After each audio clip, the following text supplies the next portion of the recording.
Hello বন্ধুরা, welcome back to my another vlog. আমি মধুমিতা চলে এসেছি আবার একটা নতুন ভিডিওর সাথে।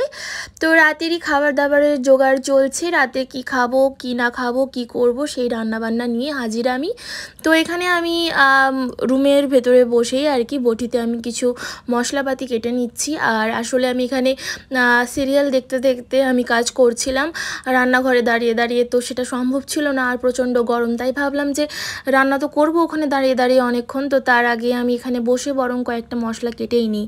তো এখানে প্লেটে কিছু মশলা আমি কেটে নিয়েছি অলরেডি, আরও কিছু রয়েছে যেরকম আলু রয়েছে এখানে তোমরা দেখতে পাচ্ছ, টমেটো, পেঁয়াজ, ক্যাপসিকাম, ধনেপাতা, আদা, রসুন। আর এখানে কিন্তু অলরেডি অনেকগুলো আলু কাটা হয়ে গেছে এবং আরও বেশ কয়েকটা আলু কেটে নেব। নিয়ে আজকের যেই রান্নাটা আমি করতে যাচ্ছি সেটা হচ্ছে যে তোমরা কি বলতে পারো, মানে দই চিকেনও বলতে পারো, মেথি চিকেনও বলতে পারো, কাসৌরি মেথি।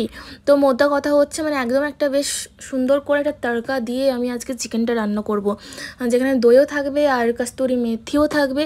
তো সেই সমস্ত দিয়ে কিন্তু আজকে একদম ঝাল ঝাল, একদম ইয়াম্মি, একদম সেই রিচ করে একটা রান্না করব।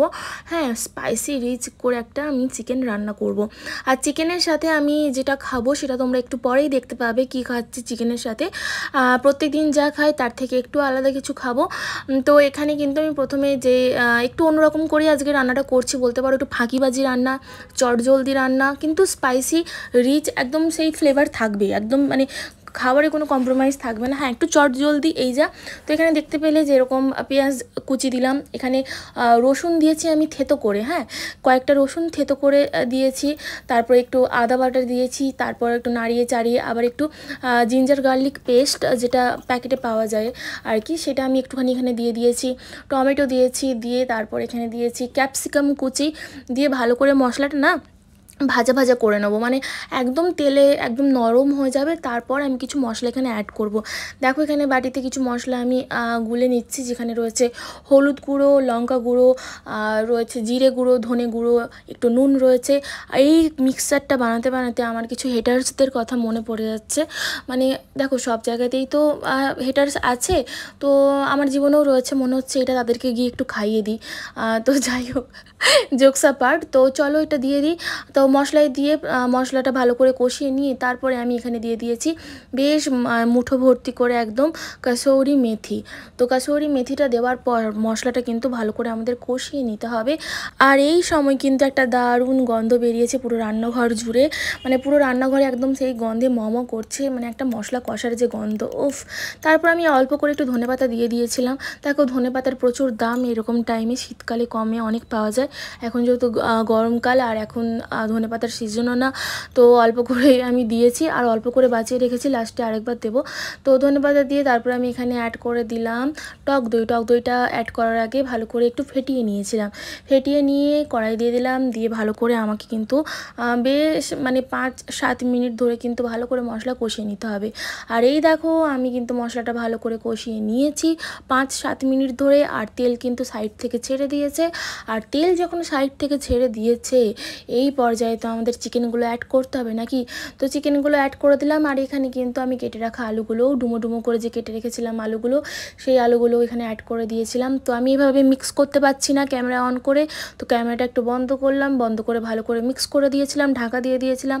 কিছুক্ষণ পর মানে জাস্ট 10 মিনিট পর এলাম, এসে ভালো করে একটু মানে একটু নাড়িয়ে চাড়িয়ে ও পাশ ভালো করে নাড়িয়ে চাড়িয়ে আর কি আমি একটু কষিয়ে নিচ্ছি। আর এখানে মেন এখন যেটা আমাদের দেখার জিনিস সেটা হচ্ছে যে আমাদের ভালো করে কষিয়ে নিতে হবে পুরো জিনিসটা। আর এখানে একটা কথা বলে দিই, এখানে আমি আলুটা কিন্তু ভাজিনি। অনেকেই কিন্তু মাংসতে আলু দেওয়ার আগে আলুটা কিন্তু হালকা করে তেলে ভেজে নেয়, তারপরে কিন্তু মাংসর ঝোল, সেটা মুরগি হোক, মাছ হোক, চিকেন হোক, যে কোনো মাংস, মাছ মাংসতে কিন্তু অ্যাড করে।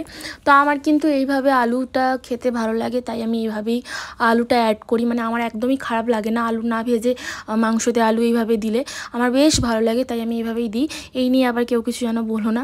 তারপরে আমি আবার চাপা দিয়ে দিয়েছিলাম, আবার চাপা দিয়ে কষিয়ে একটু জল দিয়ে, তো দেখো কালারটা কি সুন্দর এসেছে। এখন কিন্তু রান্নাটা আমার প্রায় কমপ্লিট হয়ে গেছে, প্রায় কেন পুরোটাই কমপ্লিট হয়ে গেছে। আর লাস্টে আরেকটু যে বললাম না প্রথমেই যে ধনেপাতা একটু বেঁচে ছিল যেটা আমি রেখেছিলাম, তো লাস্টে সেটা আমি অ্যাড করে দিলাম, করে আর গ্যাসটা অফ করে দিলাম। আর আরেকটা জিনিস আমি এখানে অ্যাড করিনি, বাট এটা আমি তখন অ্যাড করব যখন আমি খেতে বসবো, কারণ সেই জিনিসটা আমার কাছে নেই। সৌরভকে বলেছি যে তুমি যখন কাজ থেকে আসবে, কাজ থেকে ফেরার পথে তোকে বলেছি যে একটু গরম মশলা গুঁড়ো নিয়ে আসতে, তো গরম মশলা গুঁড়ো নিয়ে আসবে। আর খেতে বসার আগে আমি গরম মশলা গুঁড়ো দিয়ে আরেকবার একটু গরম করে তারপরে কিন্তু খাবো। আর এই দেখো সৌরভ কিন্তু কাজ থেকে চলে এসেছে, আর হাতে রয়েছে অনেকগুলো প্যাকেট, যা জিনিসপত্র আমি প্রত্যেকদিন আনতে বলি সেই সমস্ত জিনিসপত্রই রয়েছে। এখানে প্লেট হাজির, খেতে বসবো। সৌরভ ফ্রেশ হয়ে গেছে, এখানে রয়েছে পেঁয়াজ, কাঁচা লঙ্কা, স্যালাডে তোমাদেরকে হাই করে দিচ্ছে সৌরভ। আর এখানে আমি চিকেনটা নিয়ে চলে এসেছি, আর হ্যাঁ ও গরম মশলা গুঁড়ো এনেছিল, আর সেই গরম মশলা গুঁড়োটা দিয়ে আমি গরম করে নিয়েছি। সেটা আমি আর ক্লিপটা তোমাদেরকে আর দেখাইনি। তো এখানে কিন্তু ও প্যাকেটে একটু অন্যরকম খাবার নিয়ে এসেছে, যেই খাবারটা আমরা প্রত্যেক দিন খাই না, মাঝে মধ্যে আর কি ইচ্ছে করলে ও নিয়ে আসে। মাঝে মধ্যে বলতে এটা আমি অনেক দিন পরই খাচ্ছি, সেটা হচ্ছে তন্দুরি রুটি। তো তন্দুরি রুটি দিয়ে কিন্তু আমি খাবো চিকেন কারি, মানে আমরা খাবো চিকেন কারি। তো তন্দুরি রুটি খেতে কাদের কাদের ভালো লাগে গো, একটু কমেন্ট করে বলো, ঠিক আছে? তন্দুরি ভালো লাগে না লাচ্ছা পরাঠা ভালো লাগে, না নান ভালো লাগে, না প্লেন রুটি ভালো লাগে, কার কি প্রিয়, কোন রুটিটা প্রিয় আমাকে কিন্তু কমেন্ট করে জানিও। আর সৌরভকে আমি এখানে জিজ্ঞেস করছিলাম যে কেমন লাগছে গো দেখতে তরকারিটা, ও বলছে একদম দারুণ লাগছে, কালারটা তো বেশ ভালো এসেছে, তাড়াতাড়ি দাও ঝটপট করে খেয়ে নিই, খুব খিদে পেয়ে গেছে। তো আমি বললাম দাও, নাও নাও নাও প্লেটটা এদিকে করো, রুটিগুলো একটু সাইডে করো, আমি প্লেটে দিই, আর চলো খেয়ে নিই। অনেকটা রাত হয়ে গেছে, ও প্রত্যেক দিন কাজ থেকে প্রায় 10:30 11টা বেজে যায় ওর বাড়ি ফিরতে ফিরতে, আর আমাদের প্রচণ্ড খিদে পেয়ে যায়, তো সেই কারণে আর কি আর মানে লোভ সামলাতে পারছি না খাবারগুলো দেখে চোখের সামনে।